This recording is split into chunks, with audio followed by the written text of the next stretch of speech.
Example of a classroom project took place in Larry Nelson's 8th grade English class. The topic was a PBS television movie called Testament. The movie reflects the suffering and slow death of a small-town family following a nuclear disaster. Students were assigned to watch the film and to discuss it the following day in class.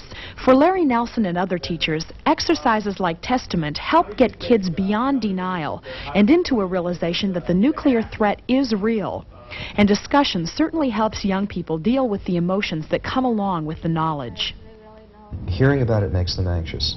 Hearing about it makes them confused. Talking about it with other people, I think, relieves some of that anxiety. I think providing the single most important thing, it seems to me, that adults can do to help young people with this issue is to provide the possibility for young people to discuss it, to ask the questions they have, to give them a forum to say what's on their mind. Because then young people won't feel so isolated. They won't feel like they're the only ones who have this concern. They'll feel that other kids their same age have it. They'll feel that adults are interested in what they have to say. Discussion of this issue with young people initially increases anxiety levels. No question about that. It does break through whatever ability they have to avoid it and deny it. But at the same time, it makes them more optimistic that the problem can be solved, and I think that's even more important. Dr. Shivian and the Educators for Social Responsibility believe that very young children could misinterpret a lot of nuclear information. Fear is not their motive. And that there are appropriate ways for people to deal with it in their own subject areas and in an appropriate manner to the age level. For example, with elementary students, you're not dealing with nuclear war so much as with conflict resolution. How do you solve a problem? Is beating the other kid up, is that the only way to do it, or is there another way of resolving it? The idea of peace education has made great headway at the University of Wisconsin campus in Milwaukee, where Professor Ian Harris teaches a college course in peace study. One of the goals of peace education is to understand the richness of the concept of peace. For example, every major religion in the world has a very strong statement about peace. Buddhism is itself nonviolent. Christ was a pacifist. You know, he opposed conscription in the Roman army, and he said, "Love your enemies." And that whole Christian tradition is a very important part of our religious tradition. Leo Tolstoy, one of the world's great writers, was very concerned about war and peace. He wrote a book on that very topic. The great philosophers, Immanuel Kant in the 18th century said that war seems to be the natural state of human beings and peace is something we have to strive to achieve. In other words, I think that peace is a very rich concept. William James, a distinguished American philosopher, wrote an essay called The Moral Equivalent of War, in which he said that in order to achieve peace, we have to mobilize our forces, we have to work very hard, we have to understand that it takes courage, it takes bravery, all the kind of values that stimulate young men to want to be warriors. We have to take that energy and stimulate young people to want to be peacemakers. Ian Harris says the popularity of his class at UWM continues to grow. In many ways, it reflects the desire on the part of young people to learn to get along, to resolve conflict peacefully. What it comes down to is we both have interests that are often conflicting, and if we just looked at it in terms of our interests and trying to work them out that way, instead of looking at it as good versus evil, I think we'd all be a lot more reasonable about it. And I think we'd be a lot more conciliatory, and there would be a lot more, if maybe not outright friendship, at least we could be working together. If people from other countries just wouldn't try to push their beliefs on other countries, you know, like communism, why can't just anyone who wants to believe in communism and anyone who wants to believe in capitalism and anyone who wants to believe in something else and just leave everyone else alone, you know? And accept that they want to believe in something else. The more that they talk, the more they try to communicate. You know, any problem can be resolved. I think the Soviet Union and the U.S. has to communicate, and that's what just angers the heck out of me, is that there's such a lack of communication that could save so much money and so much more lives instead of creating arms that will destroy life.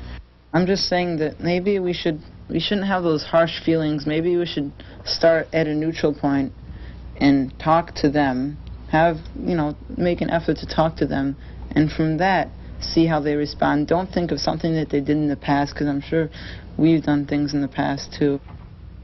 Research by Dr. Shivian substantiates the positive results of peace study in the Soviet Union and stresses the cultural similarities between Soviet and American youth. In some ways, the most important finding is that Soviet children are more like American children, or more like American young people than they are different. They wear similar clothes.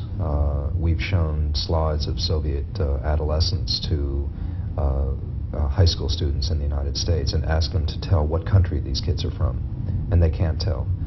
They wear makeup and earrings, and they have punk clothes, and they listen to American rock music, and they have discotheques, and in some ways they're more like Americans than they are different. About the nuclear issue, they're as anxious as Americans, if not a bit more anxious.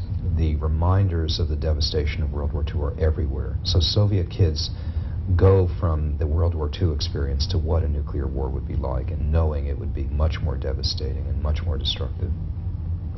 The ways that they're a bit different is that they are very heavily organized and active in peace-related activities, in their schools, in their camps, after-school activities. They are doing all kinds of things that have been organized by adults to work for peace. I'm under the impression that the Soviet Union has teenagers just like America has teenagers, and they don't want to fight any more than we want to fight, and that it's a difference in the views of the leaders. A very important thing that too many Americans and Russians and other peoples of the world have neglected until now is, well, they've stereotyped certain people. For example, we get this feeling from our fathers or from wherever, from our politicians and our presidents, that Russia is terrible, mean, vicious, and all that stuff.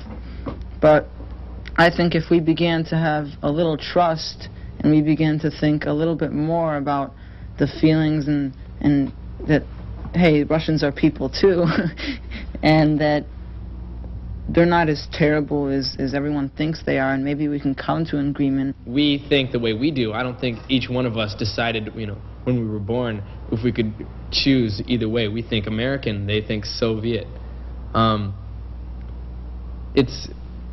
just normal people, though. I don't think anything.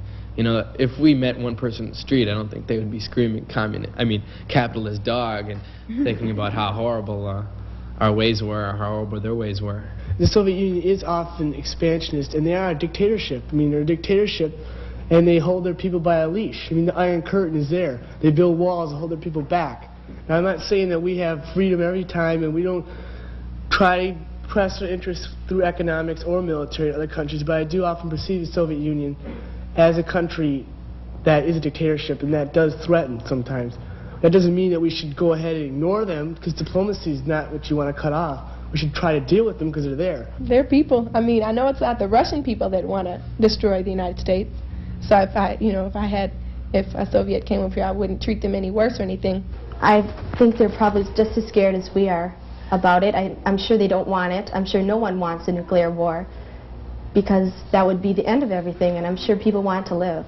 Among the many conclusions we might be able to draw from our interviews and research, perhaps nothing is more clear than the feeling that there is hope, and that young people encompass that hope and the belief that positive things can be done to avoid nuclear war. As we noted in the beginning of the program, we're not dealing with a pleasant subject. Many people, young and old, would rather tune out the threat. It's a lot easier to simply not think about it at all. But the feeling we found among young people is that we must deal with it now, and that with knowledge and discussion, positive things can be accomplished. We are a nation and a people that have made great progress by learning from our mistakes and the mistakes of others. But in this case, there is no room for a mistake. The future belongs to the young people of the world, and their voices ring with feeling, with caring, and with concern. Just thinking about all the people, even here in Milwaukee, that are walking around the streets without a home, without food, and all this money that is being put into eventual total destruction of the planet. It's not right. It's not good. It could never be justified as being good. Kind of just get with it. Find out what your country is feeling. Find out what other people should think other people think should be done besides me. I mean, I feel that if it was possible to disarm every single nuclear weapon there was and make a pact with everybody around the whole world to never invent it again. We've got the money to destroy. I think we should use it more to create.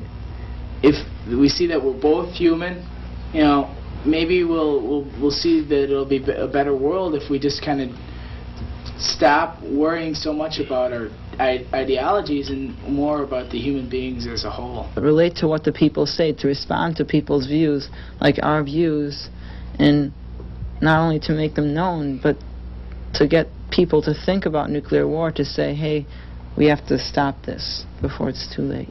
Actually, I just want to know why. Seems like there ought to be a way to look each other in the eye, to see we're all in this together, put our thoughts of victory aside. Seems like there ought to be a way to turn some fear into trust. No matter what you say, there has to be a way. Every living thing is counting on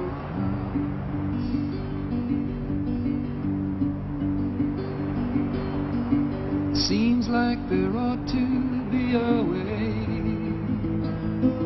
to separate the freedom from the flag,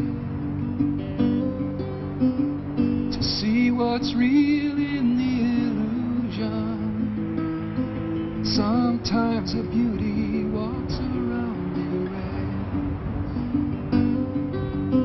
red.